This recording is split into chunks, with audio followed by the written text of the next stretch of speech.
किया जाए कौन योग्य है कौन अयोग्य है। लेकिन आज 26,000 उन परिवारों का भी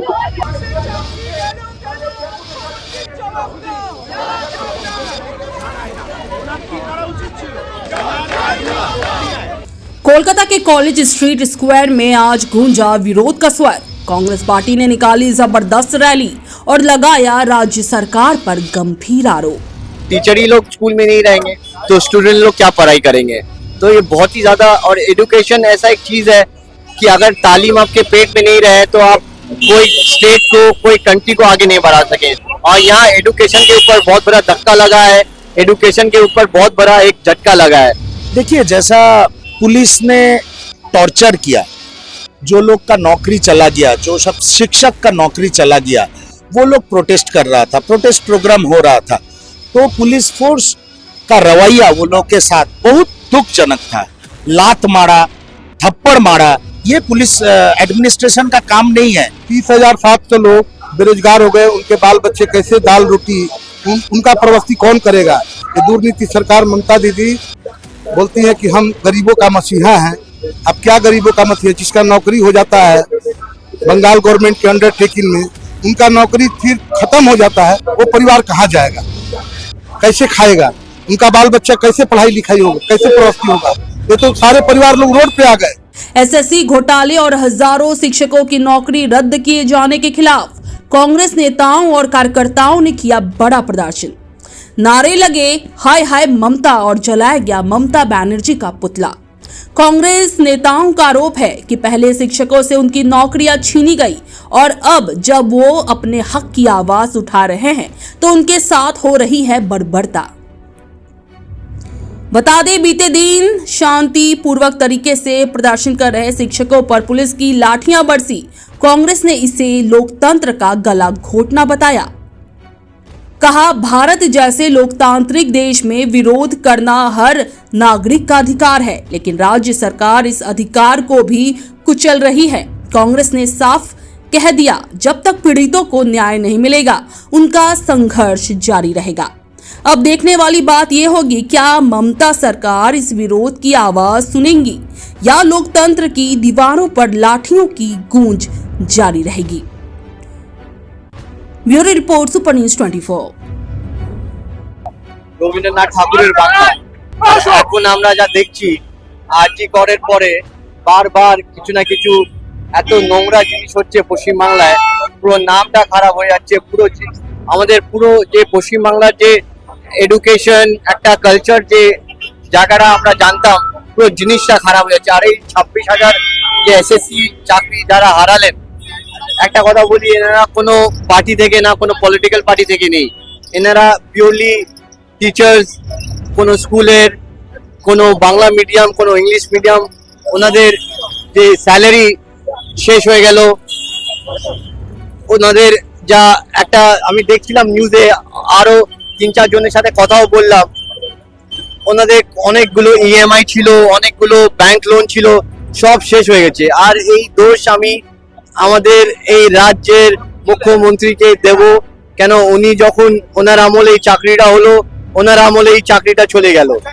আর গতকালকে যা আমরা দেখলাম, মানে আমাকে লজ্জা আর ধিক্কার থেকে আমি বলতে পারি কি, গতকালকে যে পুলিশরা যা অত্যাচার করলো, যা লাঠি চার্জ, পেটে লাঠি, লেডিসদেরকে মারছে, মানে জেন্টসদেরকে তো লাঠি, পেটে লাঠি, মানে আমি টিভি থেকে আমার এত লজ্জা লাগছে কি, আমি পশ্চিমবাংলায় আমি থাকি, এই পশ্চিমবাংলায় আমি এই রাজনীতি করি, কিন্তু আমি একটাই কথা বলতে চাই, এই জিনিসটা ইনসাফ হবে। আমরা আজকে পথে নেমেছি, আর যতক্ষণ এই জিনিসটার সলিউশন না হবে, আমরা কংগ্রেস, ওয়েস্ট বেঙ্গল কংগ্রেসের তরফ থেকে আমরা এখানে আন্দোলন আজকে যে শুরু করেছি, আর এই আন্দোলনটা চলবে চলবে আর চলবে। इतने सारे टीचर्स को एक बार निकाल दिया गया है, जिससे एजुकेशन सिस्टम पे भी कोई असर पड़ेगा? डेफिनेटली पड़ेगा, क्योंकि जो अगर टीचर ही लोग स्कूल में नहीं रहेंगे तो स्टूडेंट लोग क्या पढ़ाई करेंगे। तो ये बहुत ही ज्यादा, और एजुकेशन ऐसा एक चीज है कि अगर तालीम आपके पेट में नहीं रहे तो आप कोई स्टेट को, कोई कंट्री को आगे नहीं बढ़ा सके। और यहाँ एजुकेशन के ऊपर बहुत बड़ा धक्का लगा है, एजुकेशन के ऊपर बहुत बड़ा एक झटका लगा है। तो मैं यही दरख्वास्त करूंगा, यही मैं रिक्वेस्ट करूंगा कि जल्द से जल्द इन लोग को नौकरी वापस दे। तो क्योंकि बच्चे लोग अगर टीचर्स लोग अगर स्कूल में नहीं है तो बच्चे लोग क्या पढ़ाई करेंगे, स्कूल तो खाली होगा। तो इसलिए I don't want to do any politics. I want to do development for the state. I am talking about the prosperity for the state, and I request and I humbly request the top bureaucrats, the top ministers and honorable CM to look into this matter as soon as possible and give them the job, return them the job as soon as possible. की स्थिति कैसी नजर आ रही है? कहीं वक्फ को लेकर के प्रोटेस्ट हो रहा है, कहीं एसएससी को लेकर के प्रोटेस्ट हो रहा है? बंगाल की स्थिति तो हमसे अच्छा पूरा जनता ही जानते हैं। आरजीकर का जो इतना बड़ा एक हुआ उसका भी कोई इंसाफ नहीं मिला। हमारे जो अबहाई के जो माँ उनके फादर है, उनके मदर है, उनको इंसाफ नहीं मिला। और अभी ये एसएससी का, इसके बाद और क्या क्या दुर्नीति होगा और क्या क्या चीज हम लोग को फेस करना पड़ेगा इस पश्चिम बंगाल के नागरिक को, ये हमको ही नहीं पता, आपको नहीं पता। बस वेट एंड वॉच। और क्या क्या हम लोग को ये शर्मना, ये इतना शर्म वाला चीज जो है और ये इतना शेमफुल चीज है, इसके बारे में मैं क्या बोलूं, जितना बोलूं उतना ही कम है। बहुत बहुत शुक्रिया। आज आप लोग रैली निकाले, इसके बारे में आपका क्या कहना है? देखिए, जैसा पुलिस ने टॉर्चर किया, जो लोग का नौकरी चला गया, जो सब शिक्षक का नौकरी चला गया, वो लोग प्रोटेस्ट कर रहा था, प्रोटेस्ट प्रोग्राम हो रहा था। तो पुलिस फोर्स का रवैया वो लोग के साथ बहुत दुखजनक था। लात मारा, थप्पड़ मारा, ये पुलिस एडमिनिस्ट्रेशन का काम नहीं है। Police should look into the matter with due sympathy. लेकिन बंगाल का पुलिस, ममता बनर्जी का पुलिस वो काम नहीं किया, यही दुख का बात है। उसी के प्रोटेस्ट करते हुए प्रदेश कांग्रेस के अध्यक्ष शुभंकर सरकार के लीडरशिप में हम लोग उतरे हैं। हम लोग का ये प्रोटेस्ट, ये आंदोलन अगले आने वाला दिन में भी जारी रहेगा। ममता बनर्जी ने इसको लेकर के दुख जताया था, जिस तरीके से शिक्षकों की नौकरी गई थी। ममता का दुख और कोई बड़ा एक्ट्रेस का नाटक एक ही चीज है, कोई अंतर नहीं है। ममता बनर्जी इज हैप्पी कि पुलिस इतना कड़े पदक्षेप ले रहा है ये टीचर्स का एजिटेशन के विरुद्ध में। She is happy in mind. ये दुख कोई दुख नहीं है, इसमें वो आंसू में कोई असलियत नहीं है। ये सारे लोग एक बार निकाले गए हैं, तो जिससे बंगाल की एजुकेशन सिस्टम में भी प्रॉब्लम होगी। एजुकेशन सिस्टम खत्म हो गया, एजुकेशन सिस्टम खत्म हो गया। बंगाल में एजुकेशन सिस्टम नहीं है और एजुकेशन मिनिस्टर जेल में है, पूरा एजुकेशन डिपार्टमेंट जेल में है। ये सिस्टम पूरा खत्म हो गया है। तो एजुकेशन के बारे में मत बोलिए। जो करना है बंगाल के आवाम और जितना पॉलिटिकल ऑर्गेनाइजेशंस है वो लोग फिर से शुरू करेगा ममता को 2026 में सत्ता से हटा के। रैली निकाली गई है, इसका आपका क्या कहना है? आज का रैली, कितने घर बेरोजगार हो गए, 30,700 लोग बेरोजगार हो गए। उनके बाल बच्चे कैसे दाल रोटी, उनका प्रवस्ती कौन करेगा? ये दुर्नीति सरकार ममता दीदी बोलती है कि हम गरीबों का मसीहा हैं। अब क्या गरीबों का मसीहा? जिसका नौकरी हो जाता है बंगाल गवर्नमेंट के अंडरटेकिंग में, उनका नौकरी फिर खत्म हो जाता है, वो परिवार कहाँ जाएगा, कैसे खाएगा, उनका बाल बच्चा कैसे पढ़ाई लिखाई होगा, कैसे प्रवस्ती होगा? ये तो सारे परिवार लोग रोड पे आ गए। शिक्षकों को लेकर के भी, मतलब इतनी सारी उनकी जो नौकरी चली गई उसको लेकर के एजुकेशन पे क्या असर पड़ने वाला है? इसका मतलब कि जो शिक्षा मंत्री थे उसका एजुकेशन देख करके नहीं भर्ती किया गया। इसकी भर्ती जो हुई अच्छे से नहीं हुई, इसमें भी धांधली हुई है।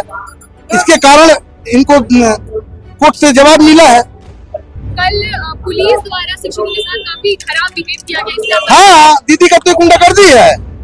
दीदी का ये बहुत बड़ा गुंडागर्दी है कि आप मेरी बात जैसे तैसे मान लो, नहीं मानोगे तो हम अपने अपना बल प्रयोग करके आपको हटाएंगे, मारेंगे। यही बंगाल में चला रहा है। 20% डिस्काउंट के साथ रमजान, ईद और होली पर्व को बनाए खास।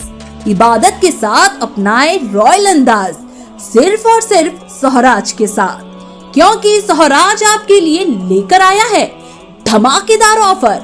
हर कुर्ते में मिलेगा 20% छूट। यहाँ आपको हर प्रकार के कलेक्शन मिलेंगे, पारंपरिक कुर्ते से लेकर शेरवानी तक, लहंगे से लेकर दुल्हा दुल्हन के लिबास तक, हैंडवर्क से लेकर हैवी खूबसूरत डिजाइन्स मिलेंगे, वो भी बेहद किफायती दर में। तो देर न करें, अभी आए सोहराज और खरीदारी शुरू करें मात्र 299 रुपए से। सहरी और इफ्तार के हर लम्हे को बनाए स्पेशल। इस पाक महीने में अपने पहनावे में लाएं खूबसूरती और नफाजत।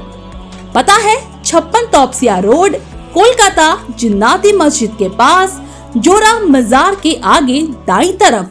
ज्यादा जानकारी के लिए कॉल करें 918910015508 पर। सोहराज, जहां रॉयल्टी मिलती है परंपरा से। Do visit Swaraj Collection and make your Eid much better with the big discounts.